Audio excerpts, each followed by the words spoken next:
Hey guys, it's Mike from Shimino's Workshop. Our latest install is a 89 Sabers Mace Windu. This is the 2019 edition. There was maybe just one change really as compared to the previous run, which I think is the 2017 run, which is really the grips. But let's get into it. So as you can see, you get a nice collector's box, high-end collector's edition. So that didn't change. I believe mine also came with a similar box. And obviously it's installed, but it's a kit, right? So you have to apply the grips and install it. So this has been installed. And we'll, right off the bat, let's do a compare. So on the left here is mine from the previous run, and here on the right is from the 2019 run. And I don't know if we can, but the grips are the biggest. Here on my left hand, these grips are enormous. And here on the right, they've been reduced probably half the size, so they don't stick out as much. If you have a larger hand or a larger grip, maybe these grips are okay. This one feels more comfortable, maybe even for a larger hand or a larger grip. I might prefer, because the larger grips tend to bend, and I don't know, it just doesn't feel right. I'm not sure which one's more accurate though, to be honest. Maybe the larger grips were screen accurate. Okay, so this one is installed with a Prizm.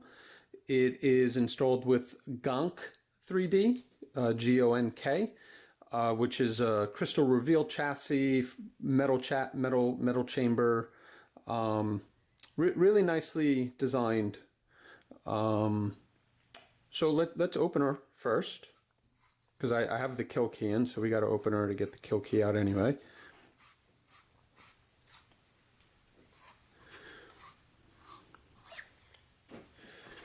I did apply some painting to the chassis. It came from Shapeways All Black.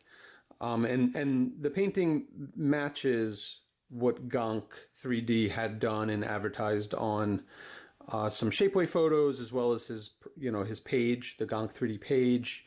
So I replicated that because it was nice. It was a nice touch. So we can see our chamber here.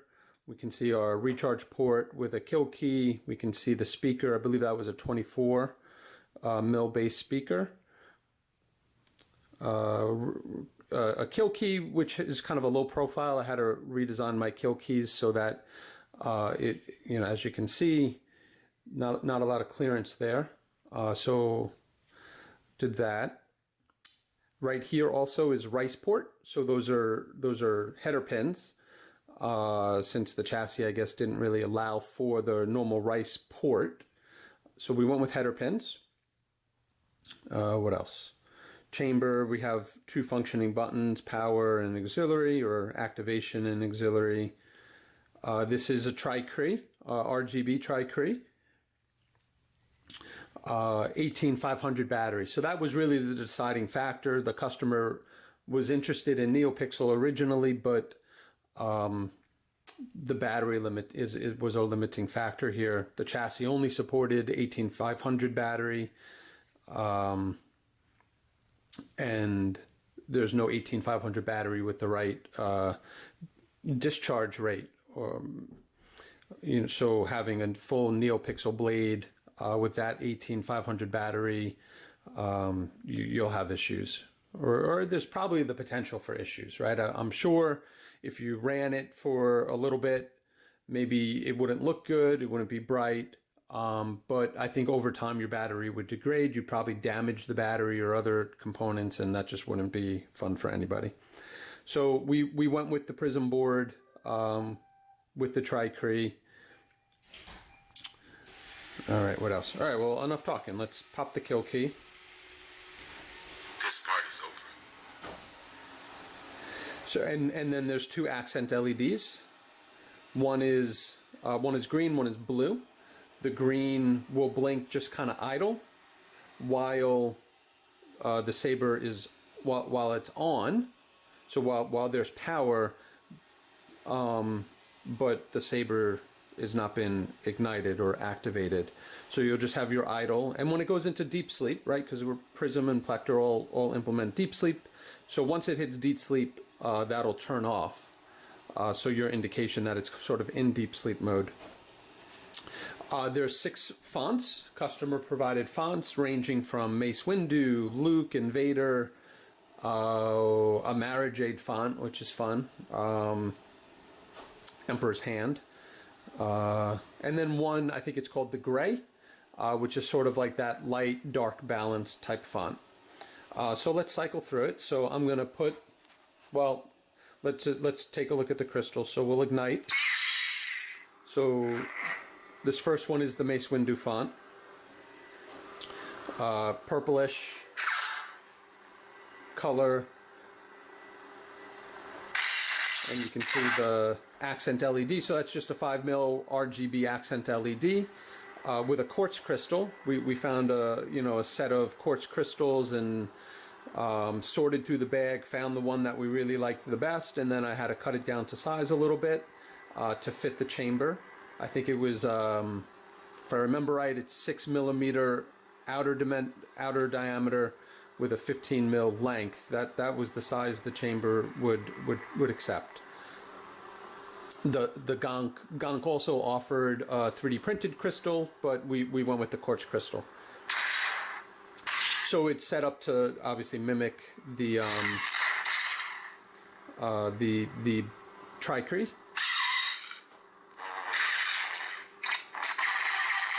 So you got the blasters, you got lockup, and there's also color change, or I shouldn't call it color change, but the older technology had color profiles. So Prizm, and most of them supported 16 profiles, so you can predefine 16 different colors and then cycle through them. So, and to cycle through them, you're basically pressing both buttons, and you'll hear a color change font or sound, which can be customized per font, right? So color.wave.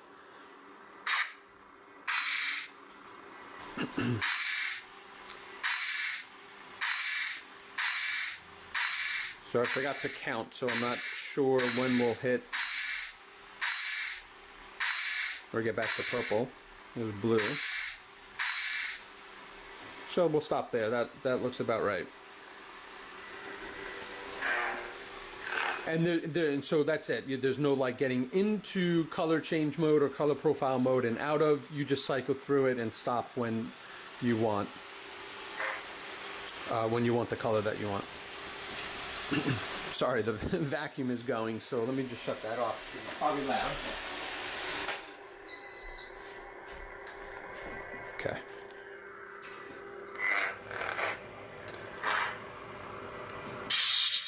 Okay. So for the remainder, I'll put the pommel end back on.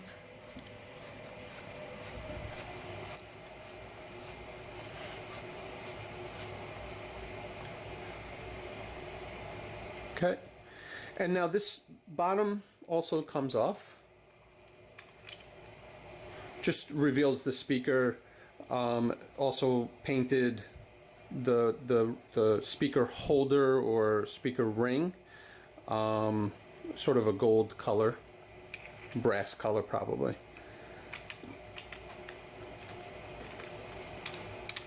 And then of course you got your cover tech. Excuse me. Blade plug is removable. I don't have a 7/8 inch blade handy. That's not NeoPixel. But you can remove. There's your retention, your blade retention. You can remove the blade plug and throw a 7/8 inch blade in there.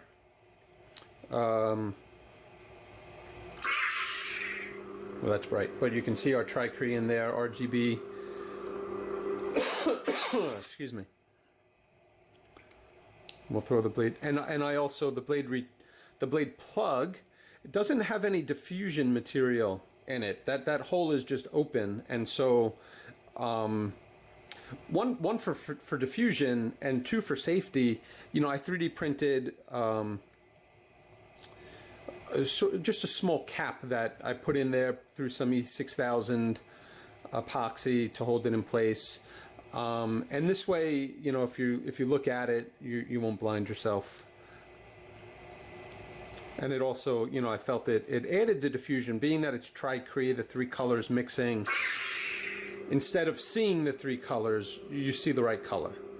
So that it sort of acts as a diffusing material and allows the light to sort of combine better.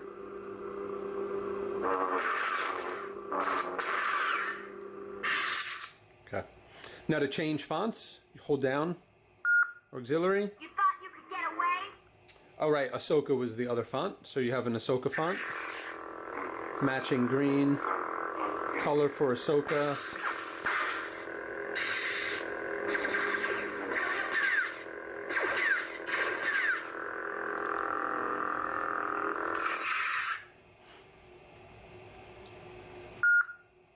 Indeed, you are powerful, as the Emperor has foreseen.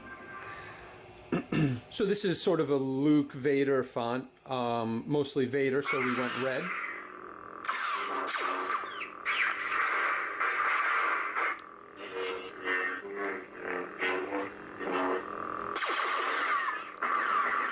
I'll throw the fonts that were used down in the description.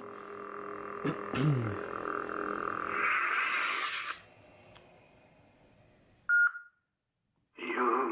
do my bidding until I find a new apprentice. So that's Emperor's Hand, Marriage Aid font. Went purple on this one as well.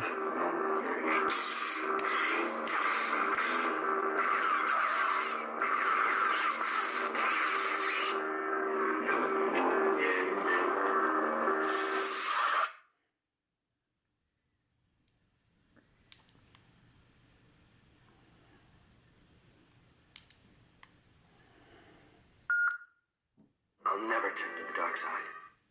I think this one's called MK6, if I remember right, but this is more of a Luke-based Return of the Jedi font. So green blade to match.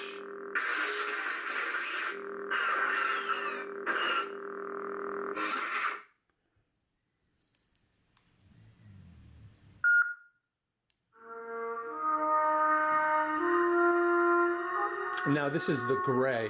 I believe this is the gray font. Tried getting a gray gray color, but you know, I went with RGB values. I went into Rice and tried to configure a gray looking color and just couldn't get it really to tie in. So it's more of like a whitish green is what it looks like in person.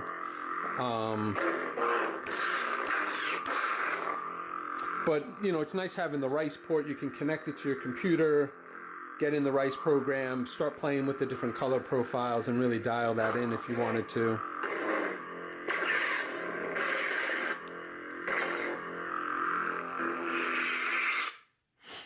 And then we should get back to Mace Windu. For your own good, stay out of this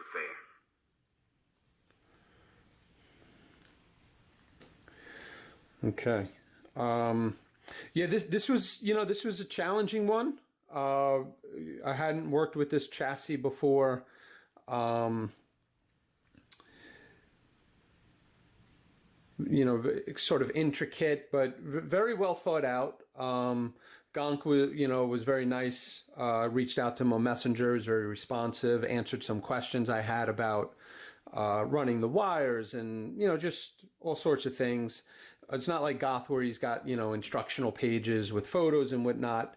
But on Shapeways, the parts do have descriptions, and, you know, there's a lot of good information there as far as material list, magnets that you needed, and screws, you know, set screw sizes and things of that nature. So there was good information in Shapeways, but, you know, it was nice. It was nice having access and being able to chat through and talk through some ideas or strategies for assembling and running wires and things of that nature. So that was very good. He supported it well. I also, suggested maybe updating to add a prism, not a prism, a Profi holder or a CF10 holder in the future, and maybe supporting a different size battery if that's possible. Even downside, I think there's an 18300 battery that has a high discharge. So between an 18500 and an 18300, the capacity is about the same. So, maybe 18300 would be the better route to go with this particular chassis if you can't fit the 18650. So 18300, you can obtain a high discharge battery, which would then support pixels. You won't get a lot of runtime, but at least you can get into using pixels safely. Yeah, so I think that's about it. Yeah, any questions you guys have, shoot me some comments, send me a question on my Facebook page, Shimino's Workshop. Yeah, thanks for watching, guys.